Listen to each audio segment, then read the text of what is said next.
আসসালামু আলাইকুম গাইস, আজকে একটা তরকারি রান্না করেছি। এই ভিডিওটা আপনাদের সবার খুব ভালো লাগবে আশাবাদী। দেখতে থাকুন। রুই মাছ দিয়ে ধুন্দুলের তরকারি। ঠিক আছে, প্রথমে তেল গরম করে তেলের মধ্যে মাছগুলো দিয়ে দিচ্ছি ভাজার জন্য। দেখতে থাকুন, ভালো লাগবে।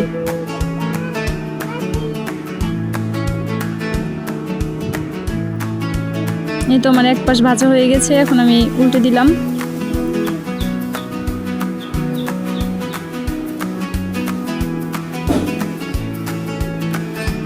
আপনাদের সবার কাছে একটা কথা, যে আপনারা কোন কোন জেলা থেকে এই ভিডিওটা দেখছেন সবাই একটু কমেন্ট বক্সে জানিয়ে দিবেন। ঠিক আছে, আমি নতুন, আমাকে সাপোর্ট করবেন। ঠিক আছে বন্ধুরা।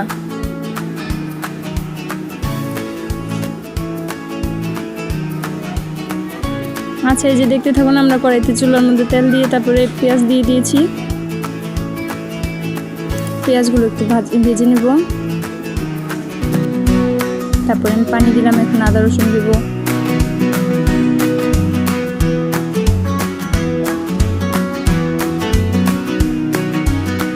লবণ দিলাম।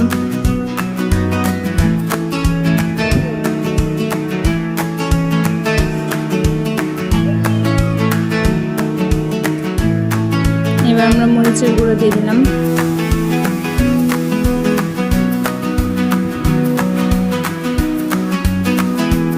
হলুদ দিলাম। এবার নাড়বো।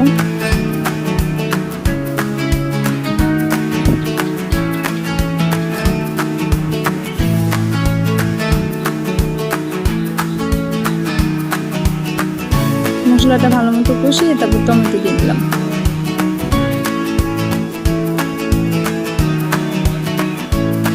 টমেটোর পরে আমরা ধুন্দুল তরকারিটা দিয়ে দিলাম। ধুন্দুল তরকারিটা কি জানেন, সবার প্রিয় না।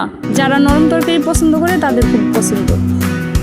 ধুন্দুল তরকারি দিয়ে, শুটকি দিয়ে, তারপরে রুই মাছ দিয়ে, বড় যে কোনো মাছের ঝোল খেলে অনেক মজা লাগে। আপনারা দেখতে থাকুন ভিডিওটা।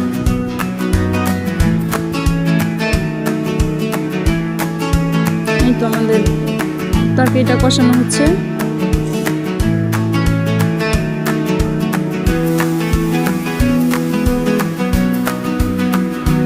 ঝোল দিয়ে দিলাম তরকারির মধ্যে, তারপর মাছগুলো দিয়ে দিলাম একে একে।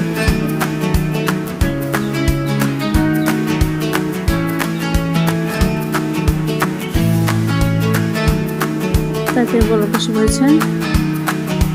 আমরা একটু স্কিপ করছি আর কি, নয়তো বা ভিডিওটা বড় হয়ে যায়। এই তো আমরা ধনেপাতা দিয়ে তরকারিটা নামিয়ে ফেললাম। ঠিক আছে, হ্যাঁ এখন আমি খেয়ে দেখছি। মানে কি বলবো, আজকে উস্তা ভাজিটা একটু তিতাও হয়নি, এত স্বাদ হয়েছে। হ্যাঁ, মাছের ঝোলটা না খাইলে বুঝবেন না বন্ধুরা। আপনারা একটু বাসায় ট্রাই করবেন, খুব টেস্টি ছিল। ঠিক আছে, আমি আবার একটু শসা খাচ্ছিলাম লেবু দিয়ে। এখানে খুব মজা করে আজকে দুপুরে খাবারটা খেলাম। আচ্ছা বন্ধুরা, আল্লাহ হাফেজ, ভালো থাকবেন, আশাবাদী, সাপোর্ট করবেন।